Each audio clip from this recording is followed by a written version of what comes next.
Hey guys, so we're back for our next chapter from our read aloud, and this chapter is called Snow White's Secret. So we're going to start reading. The entire party traveled back to the Northern Kingdom in silence. The pattering of the horses' hoofs on the road was the only sounds the group made. The whole world seemed to have sighed with relief now that the evil queen was gone. Goldilocks was given permission to ride Porridge back to the kingdom. Do you remember what was going on with Goldilocks last time? Yeah, she was going to get arrested for life, right? But her hands and feet were wrapped in chains. An annoyed expression was frozen on her face. Jack faithfully walked by her side the entire trip with his hand on top of the manacles around her. Think about what manacles are. If the manacles are around her, we had context clues previously. It said her hands and feet were wrapped in chains. So then what do you think manacles are? Yeah, they're like handcuffs, aren't they? Red Riding Hood watched them from afar, looking away only when someone noticed she was staring at the couple. Do you remember why she would be staring at them? She's jelly, isn't she? Because she loves Jack. She had never experienced so many emotions at once. She remained silent and still, praying that the hurt would go away. The twins were especially quiet during the journey. After everything they just witnessed, it was hard to find words to express what they were thinking and feeling. Their thoughts were filled with the evil queen's story. They were haunted by images of her holding the body of the man who she had loved her entire life before being consumed by the mirror. And while they were saddened by her tale, they were even more disappointed that the wishing spell was gone. You guys worried now how they're going to get home? The wishing spell's been used up, and if we remember, it can't be used again. So are they going to be stuck in the land of stories forever? They feared how long it would take them to discover another way home. What obstacles and dangers would they have to endure when and if they found an alternative? What would they do in the meantime? Where would they live? I'm so sorry, children, Froggy said as they went. I feel completely responsible. Had I just let you use the wishing spell instead of persuading you to come with me, none of this would have happened. It isn't your fault, Froggy, Alex said. The wolves would have gotten to us sooner or later. Actually, this whole thing is your fault, Connor said. If you hadn't told us about the wishing spell, none of this would have happened in the first place. We would have never been chased by wolves, kidnapped by trolls, or targeted by the evil queen. Froggy lowered his head. The guilt was heavy, and it weighed him down. Alex looked like she was about to punch Connor in the face. But, Connor said with a big cheesy smile, you did save our lives like 3 times, so I think that makes up for it. Froggy chuckled.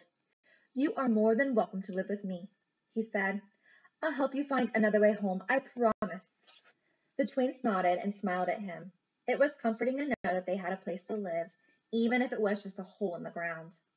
They traveled for a day and a half before they finally reached Swan Lake and arrived at Snow White's palace. Red Riding Hood seemed intimidated by the palace, so regal and large. I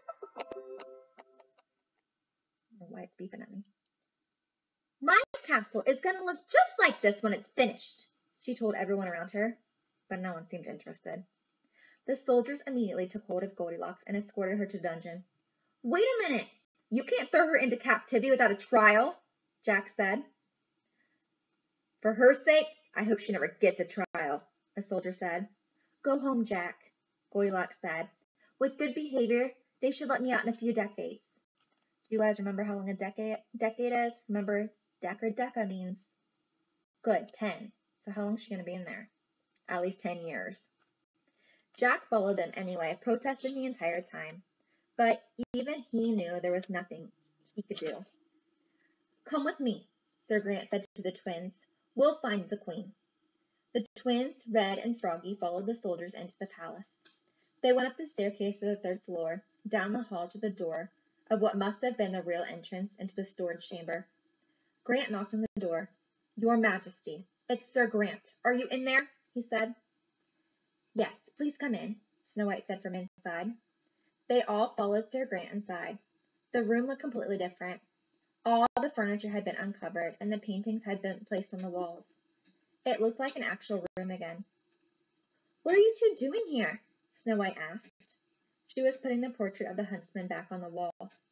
For the past couple of days, she had been resorting She had been restoring the room herself. Your Majesty, Sir Grant said, lowering the helmet, we found your stepmother hiding in the castle in the northern sleeping kingdom. And? Snow White said, bracing herself for the news. She's dead, Grant informed her. Snow White's face became paler, which the twins hadn't thought was possible. She sat down on the platform in the back of the room. She didn't cry, but anyone could tell it was difficult news to process. How did it happen? She asked. Grant looked down at the twins. I wasn't there, but they saw it happen, he said. She didn't die per se, Alex said, trying to put it more delicately. The castle was falling apart, and the mirror, well, it fell on top of her, and it swallowed her like a bug. Boom! And then she disappeared, Connor said excitedly. What type of figurative language is boom? Do you guys remember? It's a sound word. Good, it's onomatopoeia. I lost my place. It was crazy. There was nothing left. Alex gave her a dirty look. Well, not necessarily, she said. Alex reached into her bag and pulled out the heart of stone. Snow White gasped upon seeing it. Alex walked across the room and handed Snow White her stepmother's heart. This was left behind, Alex said. I think you should have it.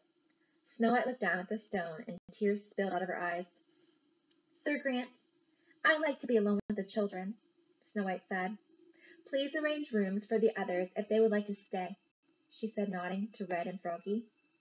Why, thank you, Your Majesty, Froggy said and bowed. That's very nice of you. Thank you, Red said. Maybe just until my palace is done being rebuilt. I'm putting a room in just like this one. Grant ushered them out of the chamber before Red could finish. The twins were left alone with Snow White. She was very quiet for the first few moments. All she could do was stare down at the stone. I guess you didn't listen to my advice then, Snow White said. We listened, Connor said. We just ignored it. Do you know what this is?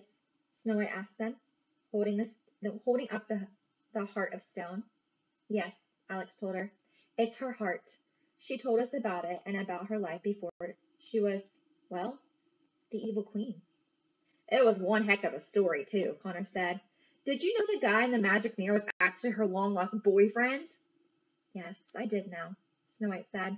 That's why I helped her escape. Both the twins gasped and shook their head in disbelief. They couldn't have heard her correctly. What? Alex asked.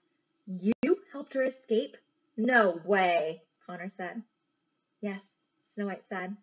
She showed no remorse for her confession. I sat in her cell for hours and listened to her story. It broke my heart. So in a final attempt to please her, I arranged for her and her mirror to be taken upriver into the next kingdom so she could continue her work. The twins couldn't believe it. They wanted to ask so many questions, but only grunts and light scutters came from their mouths. All of these years, I wondered why she didn't love me. And then I finally understood it. It was because she couldn't, Snow White said. I thought a heart as broken as hers was punishment enough for the crimes against me. Did she free him then? She did, Alex said. But unfortunately, it was too late. Mira died in her arms. Snow White let out a distressed sigh. I see, she said. But they were together, Connor said, one last time. So what happens now? Alex asked. Do we clear her name? Do we tell the world the truth about her? I'm afraid that's easier said than done, Snow White said. I think the best thing we can do now is to honor her memory, is to live every day with compassion and understanding that no one ever gave her. The twins looked to each other and exchanged sad smiles.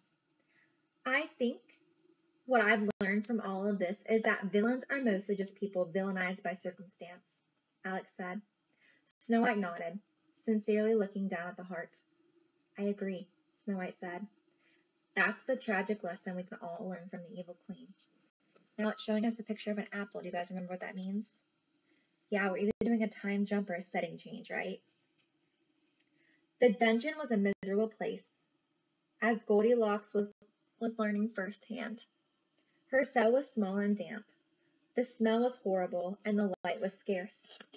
Only an occasional rat would try to run into her cell, and Goldilocks would look down at it needling it to intimidate it into running the other way. Don't even think about it, she said multiple times to the rodents. So what type of setting do we have? What type of mood is it setting? Think about if you were in Goldilocks' shoes. What's the mood here? Yeah, it's pretty dark and depressing, isn't it? It's definitely got a negative connotation. It was just past midnight, and all was quiet in the dungeon. Goldilocks couldn't sleep on her first night of captivity.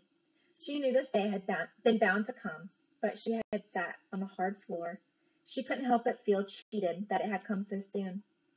Suddenly, a pair of footsteps echoed through the dungeon as someone from the palace above made their way down the spiral staircase and past a row of cells. A young woman, in a long hooded cloak, slowly made her way toward Goldilocks' cell. Who do you guys think it is in the cloak? Gross! Ew! Yuck! The woman said after each step. Does that give you a clue who it is? Goldilocks recognized the prissy voice. Hello, Red Riding Hood whispered awkwardly. What are you doing down here? Goldilocks asked. Have you come to personally escort me to my execution? Please keep your voice down, Red said. The guards don't know I'm in here. What do you want? Goldilocks asked her. I've come to let you out, Red said. What? Goldilocks said, completely shocked. Why? Because I decided to make things right, Red said very haughtily. Go ahead. Let me out then, Goldilocks said, almost daring her. She didn't get her hopes up. She knew there had to be a catch. I will, but first I wrote you a letter, Red said, and pulled out a piece of parchment from inside of her cloak. You want me to read your letter first? Goldilocks said, not even attempting to disguise the annoyance in her voice. Of course not. I know you probably can't read, Red said sincerely. Goldilocks raised her eyebrows. You're so lucky these bars are between us right now. That was just a joke. Lighten up, Goldie. I've been working on this all night, and thought it was best if I came down here and read it to you myself, Red said. I'm listening, Goldilocks said and crossed her arms. Red cleared her throat. Dear Goldilocks, Red began reading. I'm sorry I ruined your life. Wow, I feel better already after saying that part. Looking back on it, I know sending your letter when we were kids wasn't the right thing to do. I never meant to force you into being a fugitive. I thought the bears would scratch you up or eat you. Is this letter supposed to make me want to kill you less? Goldilocks asked. Let me finish first, Red said. I've loved Jack for just as long as you have, but he's chosen to love a less attractive, less intelligent, and less wealthy girl instead. He loves you, not me, and this is the hardest thing I will ever have to realize. I hope that by freeing you from the dungeon tonight, you can forgive me. Love, your friend, Her Majesty the Great Queen Red Riding Hood. Goldilocks had never been so annoyed in her entire life. It took you all night to write that? She asked. Yes, and I meant every word, Red said. What do you say? Am I forgiven? Are we even? Open the door first, Goldilocks said. She would have rather spent the rest of her life in a cell than spend another 5 minutes with Red Riding Hood. Red fussed with a pair of golden keys and eventually found the right one to unlock the cell door. Goldilocks stepped out of her cell, looked Red directly in the eye, and slapped her hard across the face. Ouch! Red yelled. There, now we're even, Goldilocks said. I know I deserve that, Red said, holding her hand against the side of her face. Now, put this on before we get caught and both end up behind bars. Red threw her cloak over Goldilocks, and the two women hurried out of the dungeon. They crept through the halls of the palace and made their way past the front lawns. They walked through the forest a little ways and came to Ugly Duckling Pond. Porridge was waiting for Goldilocks by the edge of the pond. At first, Goldilocks could not see, but behind the horse and patiently waiting was... Who do you guys think is waiting there? Jack. Goldilocks stopped dead in her tracks. What are you doing here? She asked him, although she already knew the answer. I did it, Jack! I told you I could! Red said with a big smile. I'm coming with you, Jack said. Jack, we've been through this. You can't come with me, especially now. I'll be wanted more than ever before they discover I'm missing, Goldilocks said. Every day without you is ruined, Jack said. I won't spend any more of my life wondering if the woman I love is dead or alive or rotting in some prison. I thought I lost you back at the castle, and I refuse to ever feel that way again. I'm coming with you, even if it means I have to chase you on foot. Tears filled her eyes of both women for a different reason. Both of their hearts belonged to the same man. Red would have given everything she owned to have heard him say that to her. Are you really willing to spend every minute of every day running from the law for the rest of your life just to be with me? Goldilocks said. I would give up anything to spend every minute of every day with you, Jack said. He hopped onto Porridge's back and reached his hand down to help her up. Goldilocks' head was filled with reason and excuses not to let him do this. She wanted to convince him to stay and live his life, but this time her heart wouldn't let her. She took Jack's hand and jumped onto Porridge with him. Together they took the reins and charged into the night. By sunrise they would be the most wanted fugitives in the world, but at last they were in each other's arms. You're welcome! No need to thank me. I'll be fine, Red called after them as they disappeared in the forest. I'll be fine. Red knelt to her knees and sobbed. Tears poured down her face, and her makeup ran with them. She had never cried this hard in her entire life. That was a very noble thing you did, a voice said behind her. She turned and saw Froggy leaning down by the pond, collecting flies into a large glass jar. How much until this feeling goes away? Red asked. I'm afraid traces of this feeling may be with you for the rest of your life, Froggy said. But it'll get better with time. I thought helping her escape would help the pain, but it only made it worse, Red said. Froggy leaned down beside her. It doesn't matter how greatly you've been hurt or how much you're hurting. It's what you do with the pain that counts, he said. You could cry for years, and rightfully so. Or you could choose to learn from and grow from it. Take it from me. I spent years hiding in a hole, afraid to come out because of what people would think of me. But one day I decided to leave, and I ended up saving lives. Red dried her tears on his coat. He hadn't offered it, but he didn't mind. You're very smart for a frog, Red said with a big smile. Perhaps now, with all my dreams crushed, I can devote all the empty headspace and energy to my kingdom. I am queen after all. That sounds like a wonderful idea, Froggy said. He offered his arm to help her and helped the saddened queen to her feet. They escorted each other back to the palace. What's your name, by the way? Red asked him. I never learned it. He hesitated.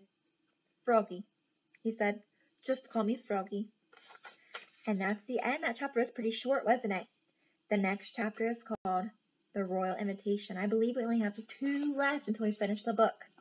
All right, guys. Until next time. See you later. Bye.